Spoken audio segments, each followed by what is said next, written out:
Pada sesi kali ini kita akan membahas modul setting. Ini sekilas isinya teman-teman, mulai dari area, company brand, user management, general setting, sampai ke vehicle. Saya akan jelaskan satu persatu, dimulai dari area. Area itu adalah wilayah atau area cabang atau area yang akan dijadikan branch. Misalkan area Balikpapan atau area Pontianak. Maka di area Balikpapan atau Pontianak ini nanti akan ada branch Balikpapan dan branch Pontianak ya. Formnya itu adalah berupa form input free text. Hanya seperti ini saja teman-teman. Tidak ada harus memasukkan maps, longitude, latitude, dan lain sebagainya. Area ini ada relasinya dengan company branch. Di company branch ini atau istilahnya region, ada yang bilang branch, ada yang bilang region. Jika ingin menambahkan baru, kita menekan tombol add. Itu artinya kita akan menambahkan satu cabang lagi. Misalkan ke depannya ada brand Jayapura. Kita tambah di sini, maka areanya itu harus masuk dulu. Ya, misalkan kita ingin tambahkan cabang Jayapura, maka area Jayapura itu harus masuk dulu ke area. Kemudian ada kode, kemudian ada branch name, ada lokasi kantornya, alamat kantor. Nah, terus ini ada setting-setting nomor rekening, ada rekening bank. Ini ada plafon juga. Plafon ini ada hubungannya dengan reimbursement kas. Namun pada saat ini kita tidak pakai dulu. Nah, kemudian di sini ada ayat silang mutasi atau kas banknya. Jika memang kas banknya itu akan disendirikan per masing-masing branch. Kemudian di sini ada HQ. HQ ini adalah headquarter. Apakah branch ini dinyatakan sebagai pusat atau sebagai cabang? Jika dinyatakan sebagai pusat, maka HQ ini kita centang. Jika sebagai cabang, maka tidak perlu dicentang. Itu adalah HQ. Nah, untuk saat ini yang sebagai pusat itu adalah branch Jakarta ya.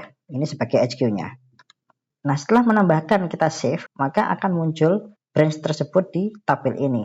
Nah, di sini ada 3 fitur tombol yang bisa teman-teman manfaatkan. Ada untuk detail, ada untuk edit, dan juga ada untuk menghapus data ya.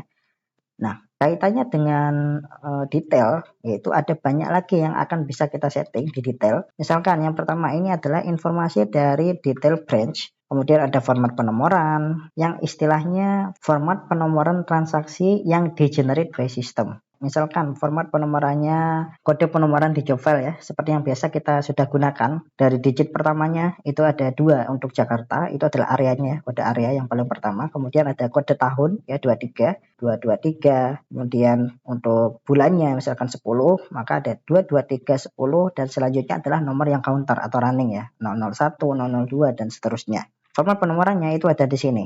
Setiap branch itu punya penomoran yang berbeda-beda atau mau disamakan itu juga bisa. Namun lebih disarankan untuk dibedakan masing-masing branch. Contoh seperti di job file ini. Nah, ini kan ada 2 nih ya. 2 ini adalah kode area untuk Jakarta. Misalkan di Surabaya itu 3. Kemudian di Balikpapan itu 1. Seperti itu. Kalau misalkan di Balikpapan tadi hitungan 1, maka di sini akan menjadi 1, kemudian running lagi, di sini adalah format 2 digit tahun. Jadi 1, 2, 3, kemudian 10. Dan ini adalah angka terakhir dari digit transaksi yang sekarang terekap di sistem ya. Di sini ada 33. Jadi untuk total terakhir dari kita mulai running sistem ini sampai sekarang, itu ada sekitar 33 transaksi. Jika ingin mereset angka ini, maka kita masuk satu persatu di dalam format penomoran ini ya teman-teman. Jika mau reset atau di set awal, di sini kita klik di edit, kita edit menjadi 1 seperti itu ya teman-teman.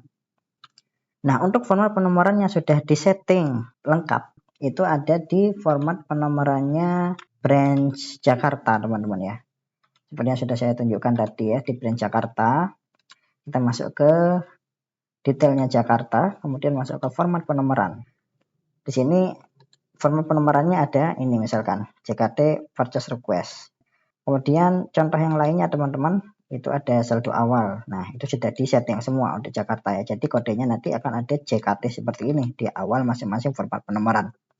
Jadi branch ini jika memang yang membuat transaksi itu adalah branchnya Jakarta, maka akan mengambil format penomorannya Jakarta. Jika untuk Balikpapan, maka itu akan mengambil format penomorannya Balikpapan jika terjadi transaksi di Balikpapan. Jika di Surabaya juga demikian. Jika terjadi transaksi di Surabaya, maka yang diambil format penomorannya itu adalah format penomoran di Surabaya. Jadi ini adalah format penomoran generate by system ya.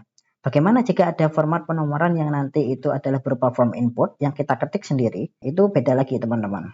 Nah, ini adalah format yang setiap digit akhir dari penomorannya itu di-generate by system ya, tercounter. Jadi 1, 2, 3, dan seterusnya. Akan bertambah setiap satu digit transaksi. Kemudian ada format penomoran ban ya. Nah, ini adalah emboss ban. Kemudian di sini kan ada Jakarta. Kemudian ini nomor embossnya dimulai dari kode lokasi ya, Jakarta. Kemudian ini adalah tahun embossnya, tahun emboss bannya, marker bannya. Kemudian bulannya 12. Dan ini adalah nomor terakhirnya 50. Maka ini menandakan bahwa ban yang kita miliki itu ada sekitar 50 unit. Ini dari sisi pengadaan ya, jika kita mengadakan PR, purchase request, atau PO, purchasing order. Namun jika yang sudah dipasang itu akan ada masuk ke menu assessment ya. Itu akan ada di pembahasan berbeda lagi. Ini adalah format penomoran ban, settingnya ada di sini. Kemudian ada setting kilometer ban. Nah, setiap ban itu kan ada penyetingan atas KM standar sama KM minimalnya. Jika mencapai di angka batas bawah atau minimal, maka disarankan untuk diganti. Angka-angka ini adalah hanya untuk men-trigger atau memberikan informasi berupa KM minimalnya 40.000.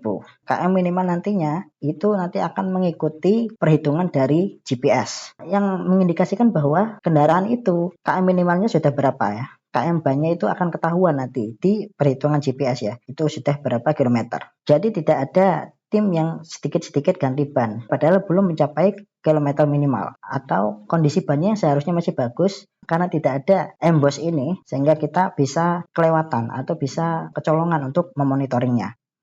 Kemudian di sini ada warehouse. Jadi setiap brand itu kita sediakan satu gudang atau banyak gudang juga bisa. Misalkan di sini di Jakarta itu punya warehouse-nya sendiri. Kemudian Surabaya juga misalkan punya gudang sendiri. Di Sibolga juga kalau misalkan ada gudang itu punya gudangnya sendiri. Itu kita inisialisasikan atau kita tambahkan di sini. Bisa di menu ini, ada juga bisa di menu inventory ya, atau di menu warehouse. Sorry, di menu inventory aja teman-teman. Nanti di setting ya. Di setting ini nanti juga bisa menambahkan warehouse. Termasuk alamatnya, termasuk kapasitasnya. Ini sebagai bisa gudang spare part, bisa juga sebagai gudang customer. Kepemilikannya kita. Namun yang disimpan di situ adalah barang-barangnya customer. Dan terakhir ini adalah remark for printout. Seperti kita buat header footernya dokumen cetak atau printout.